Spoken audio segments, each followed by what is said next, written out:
इस चुनाव में ये एमटी राजा आलमगीर आलम इरफान अंसारी को मां गंगा को दे देना पड़ेगा साफ करने के लिए। यही हमारा संकल्प होना चाहिए। ये लोग 600 मदरसा खोले थे सरकारी पैसा से। मैं सीएम हुआ, मैं बोला तनख्वाह नहीं मिलेगा। बोले क्या करना है, इरादा क्या है? मैं बोला मदरसा बंद करने का इरादा है। क्यों? मैं बोला देश को मुल्ला का जरूरत नहीं है, डॉक्टर इंजीनियर का जरूरत है। लोग जब उनको साथ देते हैं तब जाके ये लोग आदिवासियों को अत्याचार करते हैं, हिंदू समाज को तोड़ने का कोशिश करते हैं। में अनंत ऊर्जा का कॉन्टेस्ट अब है। मैं बोलना चाहता हूं, ये राजमहल में अगर 5 वोट में भी हम ज्यादा है ना, अगर 10 वोट में भी हम ज्यादा है ना, हम अनंत ऊर्जा को जिता के दिखाऊंगा। यही हमारा संकल्प होना चाहिए। हाँ है संथाल परगना में 1951 में 23,22,000 हिंदू थे और उसी में आदिवासी का संख्या भी थे। 10 लाख आदिवासी थे। आज वो समय 1951 में मुसलमान आबादी कितना थे? खाली 2 लाख। खाली 2 लाख। हिंदू का आबादी कितना थे? 23 लाख। थोड़ा सा और दोबारा सुन लीजिए। 1951 में संथाल परगना में हिंदू का आबादी थे 23 लाख और मुसलमान का आबादी थे 10 लाख। मतलब 90% कौन थे? हिंदू थे। 9% कौन थे? मुसलमान थे। 2011 में आदिवासियों का परसेंटेज 51 में 44% थे, कम होके 28% हुए। 90 से हिंदुओं का परसेंटेज घट के 67% हुए और मुसलमान का आबादी 9% से जाके 22% हुए। साहिबगंज जिले में 1951 में 20% मुसलमान थे। आज हमारे 2011 में साहिबगंज जिला में मुसलमान 35% हुए। मतलब आधा होने से खाली 15% बाकी है। और पाकुर में 1951 में मुसलमान परसेंटेज 20 थे और पाकुर में भी 37% हो चुका है।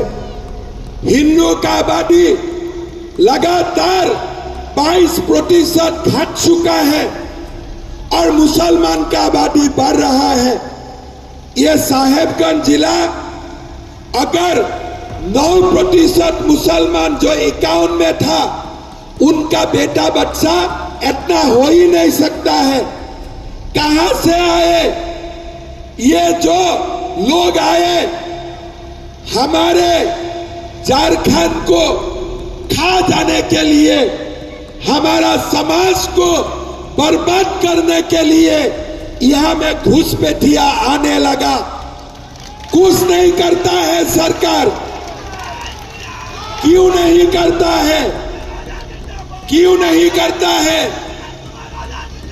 क्यों नहीं करता है? उसका कारण भी सुन लीजिए। अभी जब अनंत ऊर्जा को वोट देना है, हिंदू एक साथ वोट नहीं देगा। किसी का गुस्सा है, किसी को अनंत ऊर्जा ने टाटा बाय बाय नहीं किया, किसी को अनंत ऊर्जा का चेहरा अच्छा नहीं लगते हैं, हम वोट बांट देगा, लेकिन ये घुसपैठिया एक एक वोट एमटी राजा को देगा, एक वोट वो लोग भी उधार उधार नहीं करेगा।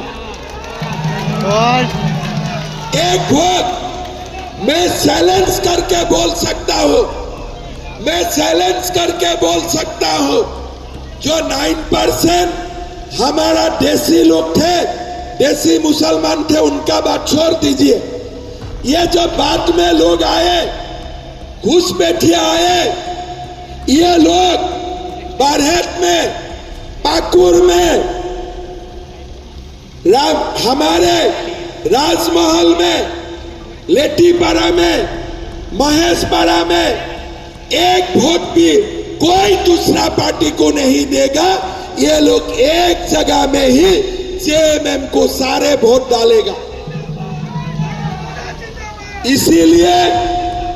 इसीलिए हेमंत सोरेन को पता चल गया कि अभी गुरुजी का राजनीति नहीं चलने वाला है, शिबू सोरेन का राजनीति अभी नहीं चलने वाला है। अभी आदिवासी लड़का को कोई पीटे तो पीटे, हिंदू को कोई पीटे तो पीटे, देसी मुसलमान को कोई पीटे तो पीटे, लेकिन मैं घुसपैठियों का साथ ही खड़ा रहूंगा, किसलिए ये हमें वोट देता है। आज ये पूरा जेएमएम का सरकार घुसपैठिया अपना हाथों में ले चुका है। ये सरकार आलमगीर आलम, इरफान अंसारी, एमटी राजा ने अपना पॉकेट में लेके घूम रहा है। हमारा कोई अधिकार उसमें नहीं है, कोई अधिकार नहीं है। हमारा बेटी को लूट ले, हमारा जमीन छीन ले, कुछ नहीं होने वाला है, कुछ नहीं होने वाला है। आप लोगों का कोई अधिकार नहीं है। यह सरकार आपका वोट नहीं चाहिए, उनको खाली घुसपैठिया का वोट चाहिए। क्या ऐसा समाज को हम स्वीकार करेगा? क्या ऐसा समाज को हम स्वीकार करेगा? हमारे रोटी, हमारे माटी, हमारा बेटी हमें ही बचाना पड़ेगा। यही समय का पुकार है। भाई और बहनों, 500 साल हिंदुओं ने तपस्या किया, 500 साल हमने सबको सहा, लेकिन हमने संकल्प लिए थे कि हम बाबर को हटा के राम मंदिर बनाऊंगा, और आज हमने बाबर को हटा के राम मंदिर बनाया। भाई और बहनों, अभी ये झारखंड को घुसपैठियों को मुक्त करवाने के लिए हमें इस चुनाव में ये एमटी राजा, आलमगीर आलम, इरफान अंसारी को मां गंगा को दे देना पड़ेगा साफ करने के लिए। यही हमारा संकल्प होना चाहिए। भाई और बहनों, 35 करोड़ रुपया बरामद होते हैं आलमगीर आलम का घर से। अगर मेरा घर से, आपका घर से 10 लाख रुपया भी बरामद होगा ना, पुलिस आप लोगों को छोड़ने वाला नहीं है। लेकिन आलमगीर आलम का घर में 25 करोड़ रुपया बरामद हुए, और क्या किया? उनका पत्नी को एमएलए का टिकट दे दिया। मैं झूठ बोला हूं क्या? आप देखो, इरफान अंसारी अपना हेमंत सोरेन का भाभी का खिलाफ अनट फनट बोले। किसका खिलाफ बोले? शिबू सोरेन का बड़े बहू का खिलाफ। कौन बोले? इरफान अंसारी बोले। अगर अनंत ओझा बोलेगा, अगर हिमंत बिस्वा शर्मा बोलेगा, हमको जेल जाना पड़ेगा। लेकिन इरफान अंसारी उन्हें बोला कुछ नहीं होगा, बोलते जाओ और दो सब बोलो। ये समाज है, ये भारत हिंदू ने 5000 साल से ये भारत मां को सेवा किया है। ये जो रामनवमी का यात्रा होते हैं, हमने शुरू नहीं किया। शायद ये रामनवमी का यात्रा बाबर ने भी बंद नहीं किए थे, औरंगजेब ने भी नहीं बंद किए थे। लेकिन आज झारखंड में रामनवमी का जुलूस निकालने में भी ये घुसपैठिया सरकार हमें इजाजत नहीं देते हैं। भाई और बहनों, आज दुर्गा मां का मूर्ति का विसर्जन देने नहीं देते हैं। मैं एक सप्ताह पहले कारुआ में थे, मुझको लोगों ने बताया कि कारुआ में लोहारडग्गा में दुर्गा मां का मूर्ति को भी विसर्जन नहीं देने देते हैं। अरे हेमंत सोरेन जी, आप इतना बड़ा हो गया कि भगवान राम को भी टक्कर लेते हो और दुर्गा मां को भी टक्कर लेते हो।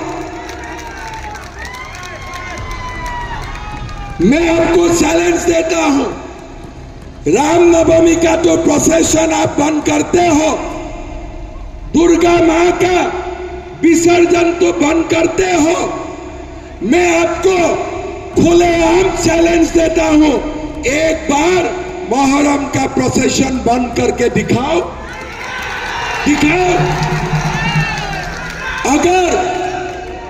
अगर आप ये कर सकते हो, मैं आपको मान लूंगा, लेकिन आप नहीं कर पाएगा।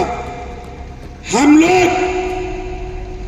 लोग भी मां का दूध पी के जन्म लिया हो।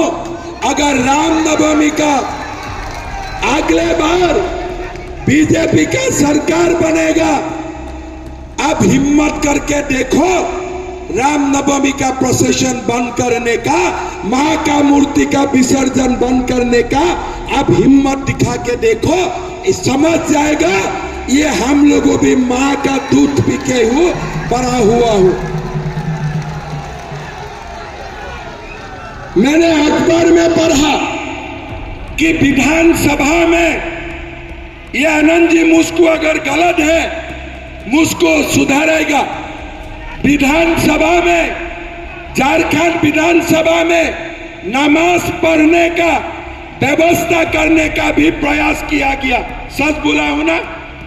फिर मैंने हेमंत सोरेन जी को पूछना चाहूंगा, अगर झारखंड विधानसभा में नमाज होता है तो हमें भी इजाजत दो हनुमान चालीसा करने के लिए। हमें भी इजाजत दो हनुमान चालीसा करने के लिए। आज आप लोग जानते हो, जामताड़ा जिला में कोई सारे स्कूल हैं जो शुक्रवार को बंद किया जाता है। ठीक बोला हूं ना? साहेबगंज में भी शुक्रवार में स्कूल बंद होते हैं। अरे ये हिंदू का देश है, मंगलवार भी स्कूल बंद करो, हनुमान का दिन बंद करो, बंद करो। आज क्यों नहीं हो रहा है? मैं हेमंत सोरेन को दोष नहीं दूंगा, हम दोषी हैं। हम वोट बांटते हो, हम वोट बांटते हो। आज भी हमारे कोई लोग एमटी राजा को जिकाने का चक्कर कर रहा है। भाई और बहनों, मां का खून पीने का महापाप कभी मत करो। भारत मां का खून पीने का महापाप मत करो। कौन है ये एमटी राजा? क्या वो हमें मंगलवार स्कूल बंद करके देगा हनुमान चालीसा के लिए? क्या एमटी राजा हमें रामनवमी का जुलूस निकालने देगा? क्या बात बोलते हैं? यह भारत है।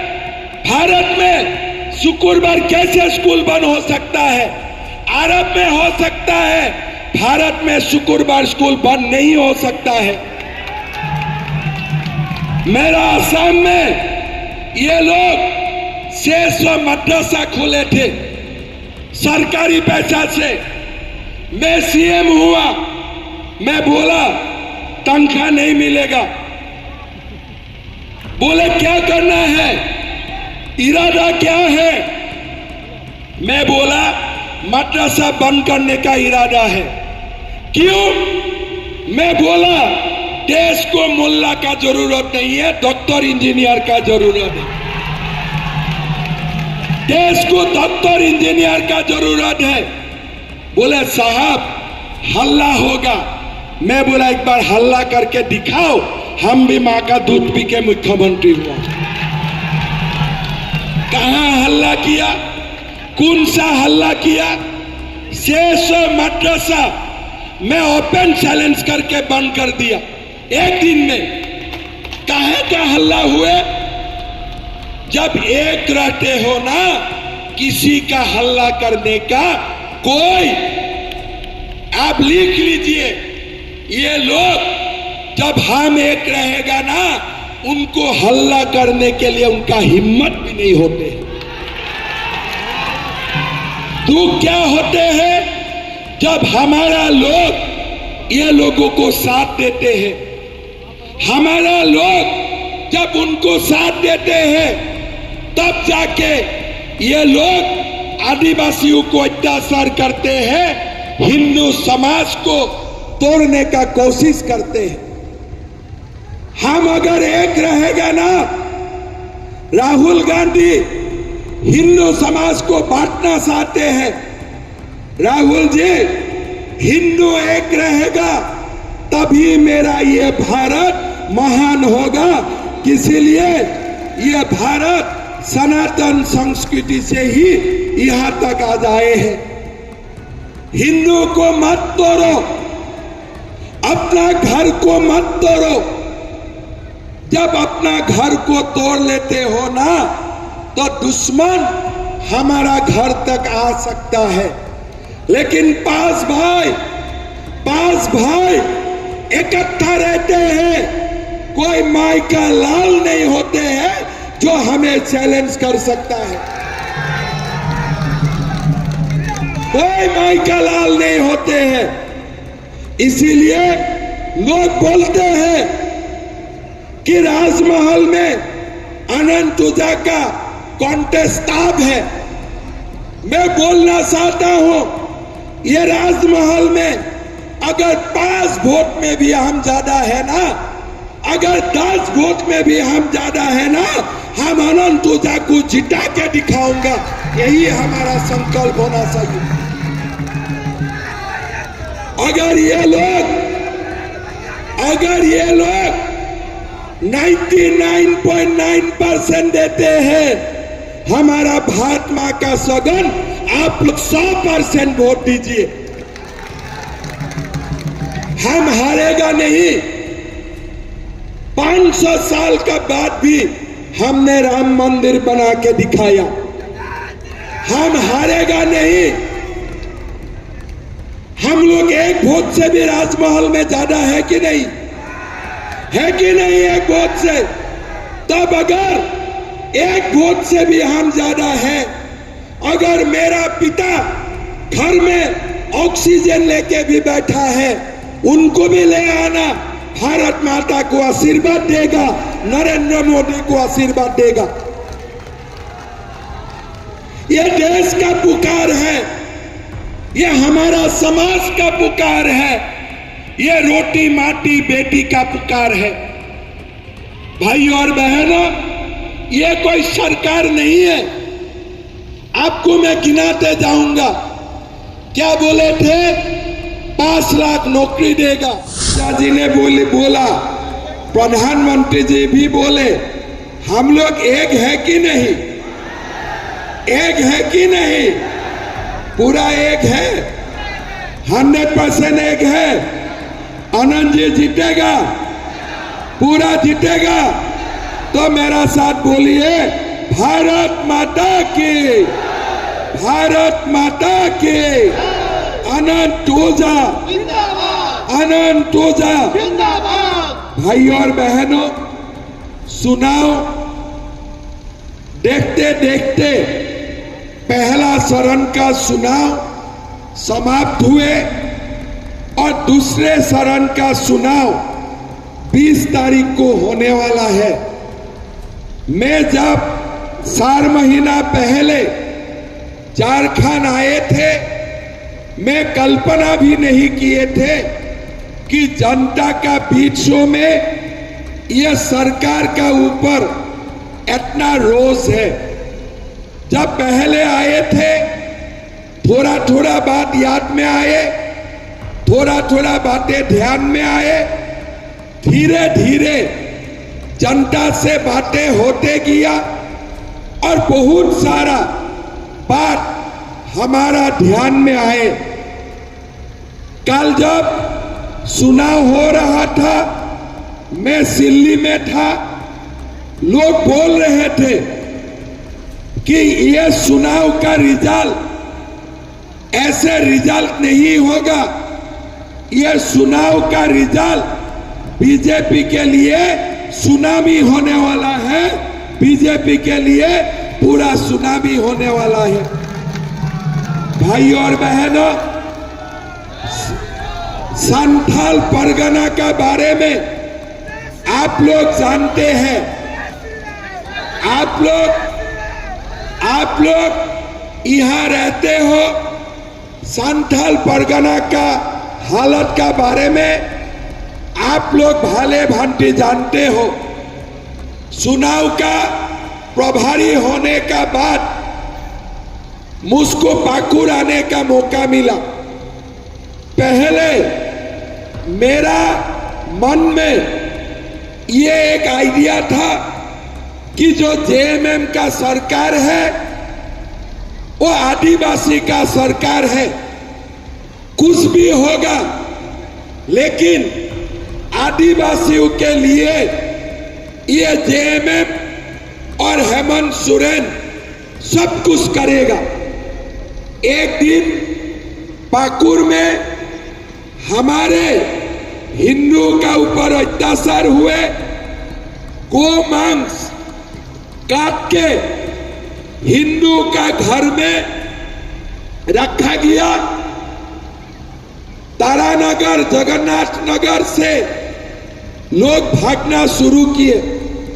मेरा असम में मुझको खबर मिले, मैंने निर्णय किया कि मैं एक बार पाकुड़ खुद आके देखूंगा।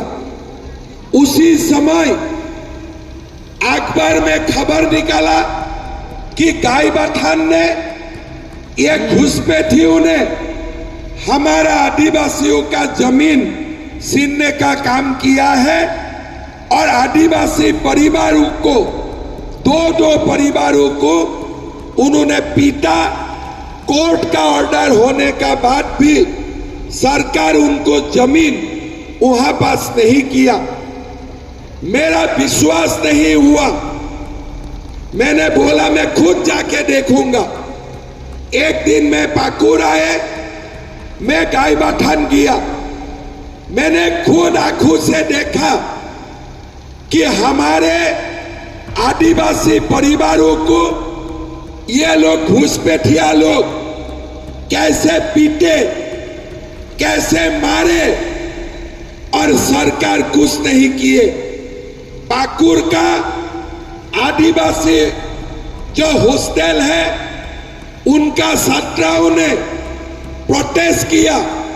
रात गुंडे और पुलिस आके हमारा आदिवासी बेटा बेटियों को ठीक से पीटा। मेरा दिमाग काम नहीं कर रहा था। भाई, हेमंत सोरेन मुख्यमंत्री है, अगर घुसपैठिया आदिवासियों को पीट सकता है तो ये हमारे यादव मंडल को पीटने के लिए कितना टाइम लगेगा, कितना टाइम लगेगा?